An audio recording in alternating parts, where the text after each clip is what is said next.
as pessoas são responsáveis pelo nome sucesso ou fracasso daquilo que você chama de negócio. Isso vale para a vida também. Uma vez eu estava passando férias, eu morei em Orlando um tempo, mas antes de morar lá eu estava passando férias com as crianças na Disney. Meu telefone tocou, eu atendi, era um senhorzinho que me mentoreava na época, 70 e poucos anos. Ele me ligou e falou, como é que você tá, Thiago? Tudo bem? Eu falei, tudo bem. Você tá na Disney, né? Eu falei, tô. Aí ele falou assim, não, porque eu vi a foto aqui no Facebook que você postou. Eu falei, obrigado.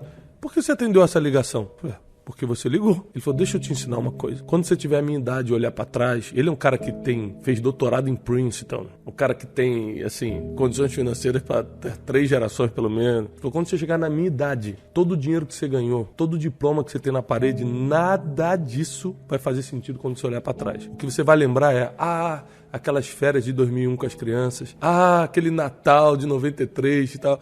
O que você constrói são memórias, e para memórias você precisa de pessoas. Então desliga esse telefone, esquece um pouco dos negócios e cria lembrança nos teus filhos e em você. Aquilo foi uma pancada muito forte para mim, porque eu vi que você entender sobre pessoas tem a ver até com a sua felicidade, não só com o seu negócio, mas com a sua felicidade. Então quando eu comecei a perceber o valor disso, eu comecei a estudar muito, até porque minhas maiores decepções, minhas maiores frustrações, minhas maiores tristezas vieram por pessoas. Então eu não queria mais repetir aquele ciclo de derrota, de tristeza. Falei, como é que eu posso fazer para que as pessoas não tenham mais esse governo emocional sobre mim a ponto de mudar meu futuro porque elas me ofenderam ou eu me senti ofendido? Quando eu comecei a estudar sobre pessoas, eu comecei a perceber que quanto mais especialista nós somos nelas, mais nós sabemos lidar com a gente mesmo, com nossos problemas, com o nosso sucesso, com o nosso negócio, com a nossa vida, com o nosso casamento e por aí vai, com os nossos relacionamentos. A mensagem da minha vida é cumpra princípios, que você vai viver promessas, inclusive as promessas divinas, que é o que eu carrego dentro de mim. Só que é uma covardia quando você fala assim, por exemplo, um dos princípios que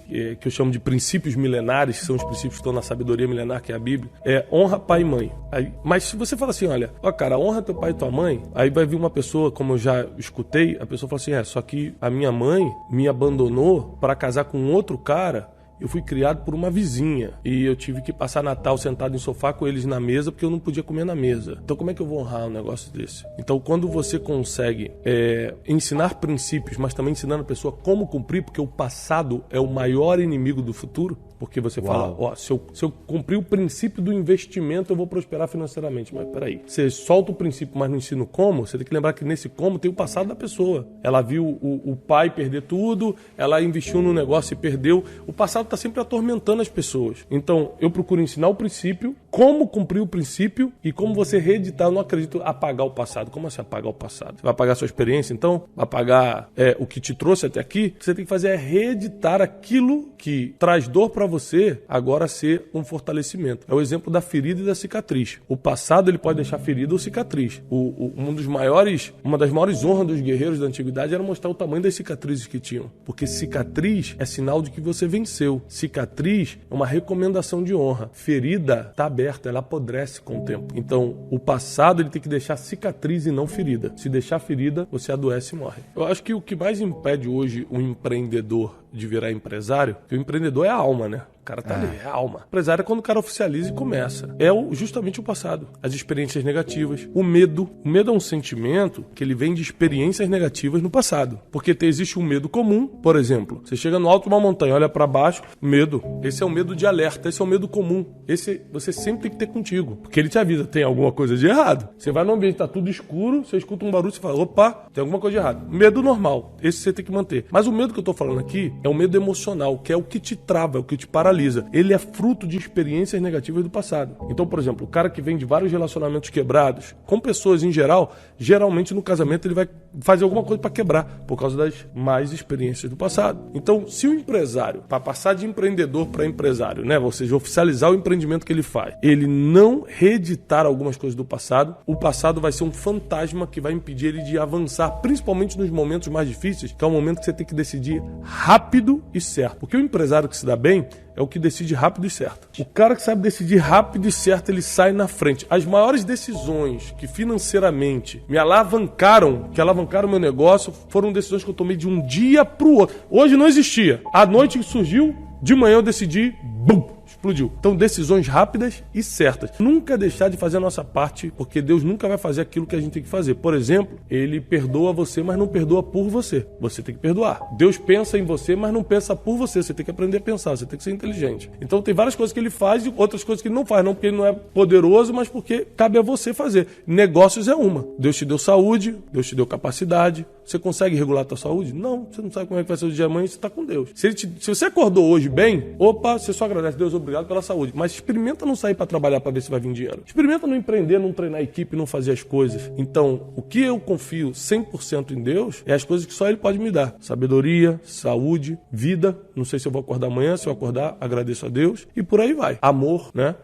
Agora, as outras coisas, Ele dá saúde para a gente conquistar. Você estava falando do tempo de preparação, você vai ver que toda a base bíblica, inclusive na vida de Jesus, é muitos anos de preparação para poucos anos de exposição. Então, Jesus, ele começa a sua exposição pública como mestre, como o homem que ia dividir a história, aos 30 anos de idade. Então, ele fica 30 anos sendo preparado para 3 anos de exposição. Mas o tempo todo é assim, ele chama Davi aos 17 anos, que seria o rei de Israel. Só aos 30 ele assume 13 anos de treinamento. Treinamento como? Enfrentando o urso, o leão, o gigante, que foi o gigante Golias, uma história famosa.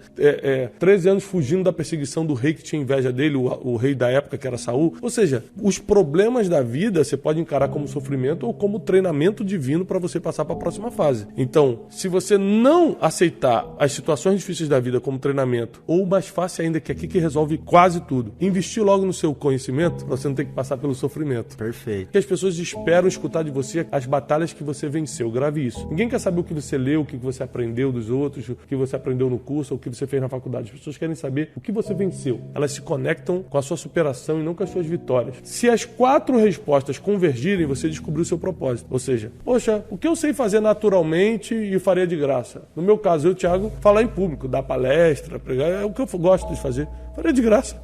E sei fazer naturalmente. Nunca fiz um curso de oratório, nunca me preparei, simplesmente comecei a fazer. O que Deus me pediu para eu fazer? Isso para quem acredita. Deus me deu vários sinais, como a gente falou no início sobre a sensibilidade, eu entendi que era isso que eu tinha que fazer. Terceiro, o que as pessoas esperam de mim? Todo mundo que me encontra me dá a direção. Thiago, cara, quando você fala de vida emocional, cara, quando você fala de espiritualidade, me conecta meu coração. Pronto, as pessoas já me dão um feedback do que querem escutar de mim. E quarto, o que o mundo precisa? Será que o mundo está precisando de saúde emocional? Será que o mundo está precisando de conexão espiritual?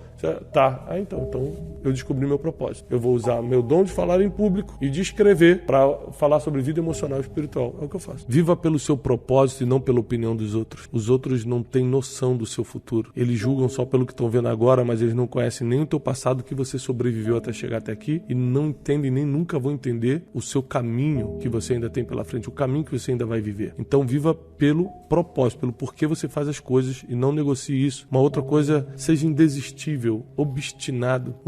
A minha esposa, ela sempre fala isso, ela falou, Thiago, uma das coisas que eu mais admiro em você é que você nunca desiste. O cara já falou que não, já falou que não dá. E você continua lá, vai tomar um café de novo, você continua. E quantas vezes, quantas grandes bênçãos eu atraí para minha vida porque eu era indesistível, obstinado. Quando eu queria um negócio e tinha certeza que aquilo que era o meu caminho, eu ia, eu não desistia. E tem gente que quebrou uma vez, para. E tem gente porque o gerente traiu uma vez, desiste, fecha a empresa, entrega o negócio, vende. Aí eu comecei a perceber que se você viver pelo seu propósito, se você for indesistível, e terceiro, tudo que você fizer, faça por algo maior. Faça para servir as pessoas de verdade. Dinheiro é uma consequência de você servir as pessoas. E quando você faz por algo maior, ser indesistível é mais fácil e viver pelo propósito é mais fácil.